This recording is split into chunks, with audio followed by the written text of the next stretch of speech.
Bismillahirrahmanirrahim. Salam alaikum wa rahmatullahi wa barakatuh. Ici de la mosquée sacrée Al-Masjid Al-Haram. Je suis en compagnie de notre frère Yassine, de Ruqya Ouaz. C'est ça. Et là, alhamdoulilah, on s'est rencontrés là à l'Umrah. Je suis avec le frère Youssouf de l'association Al-Salam, qui est l'imam au Havre. Barakallahu fik. Alhamdulillah, juste pour partager un rappel commun de la mosquée sacrée ici pendant le mois de Ramadan, sur une question qui tourne beaucoup en ce moment chez les jeunes, sur ceux qui jeûnent le mois de Ramadan et qui ne prient pas. Une vidéo à partager avec eux sur l'importance de la prière.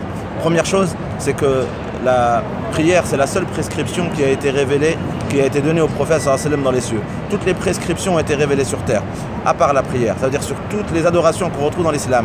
Une seule nous a été donnée par Allah Azza wa Jal dans les cieux, vu son importance et son sens. C'est une rencontre avec Allah Azza wa Jal, une proximité avec Allah Azza wa Jal. Voilà pourquoi ce cadeau a été offert au prophète sallallahu alayhi wa sallam, qu'il a été élevé auprès de lui. Deuxième chose, c'est que le jour du jugement, on sera questionné sur beaucoup de choses. Mais la première chose sur laquelle le musulman et la musulmane seront questionnés le jour du jugement, c'est la prière. Et quelle sera la réponse? Si c'est la première question, quelle sera la réponse qu'on pourra donner si on l'a négligée?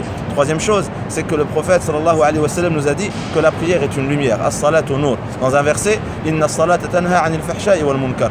Que la prière nous donne la force de nous abstenir. Elle nous interdit, elle nous éloigne de toutes les choses blâmables et des turpitudes. D'où cette lumière.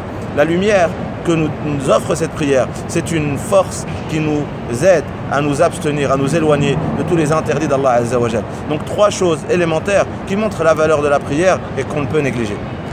Là, pour compléter ce qu'a dit Jazallahu khair, l'imam Youssouf, très souvent on a beaucoup de frères et sœurs qui veulent commencer la prière, qui sont vraiment déterminés à commencer, motivés, et puis ils se disent d'abord, c'est quand je vais arrêter mes délires, quand je vais arrêter d'aller sortir, quand je vais arrêter de faire ceci, faire cela. Non, il faut commencer à faire la prière tout de suite, rapidement. Et petit à petit, Inch'Allah, avec la prière, Allah subhanahu wa ta'ala va faire nettoyer notre vie tout doucement jusqu'à qu'elle va être beaucoup plus correcte. Ensuite, la deuxième chose, beaucoup de personnes se disent, après, je vais faire la prière plus tard, quand je vais me marier. Quand ils sont mariés, ils se disent quand je vais avoir des enfants, quand je vais avoir des enfants, quand je vais avoir une maison, etc. etc. Jusqu'à qu'après ça, c'est un piège du shaitan qui est là depuis des milliers d'années pour ne pas qu'on fasse la prière. Non, la prière, elle doit commencer aujourd'hui. Il n'y a pas demain ou après-demain, on la commence rapidement. Parce que la prière, c'est la chose qui va t'accompagner dans la dunya et dans l'akhirah. Dans ce monde-là, elle te protège. Parce que premièrement, c'est un ordre d'Allah. Elle te protège contre les shayatines, contre les mauvaises actions. Elle te met une règle dans ta vie pour qu'à chaque fois, tu te rappelles d'Allah à chaque moment dans ta vie, au moins 5 fois dans la journée. Et elle t'aide aussi pour l'akhirah. Elle t'aide dans la tombe, elle t'aide quand tu vas passer le pont Sirat, elle va t'aider quand tu vas répondre aux questions d'Allah subhanahu wa ta'ala, aux questions des anges mumkin et nakir. Elle va toujours t'accompagner la prière.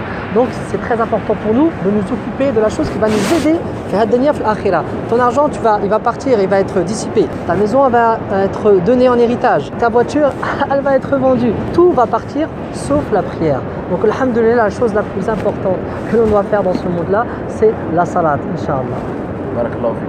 Juste pour clôturer, toutes les prescriptions dans l'islam sont allégées dans certaines circonstances. Si tu es malade, tu ne jeûnes pas. Si tu n'as pas les moyens, tu ne donnes pas la zakat. Si tu n'as pas les moyens, tu ne fais pas le hajj. Par contre, la prière, si tu n'as pas d'eau, tu peux faire des ablutions sèches. Si tu ne peux pas prier debout, tu peux prier assis. Si tu ne peux pas prier à l'heure, tu es en voyage, tu peux la regrouper.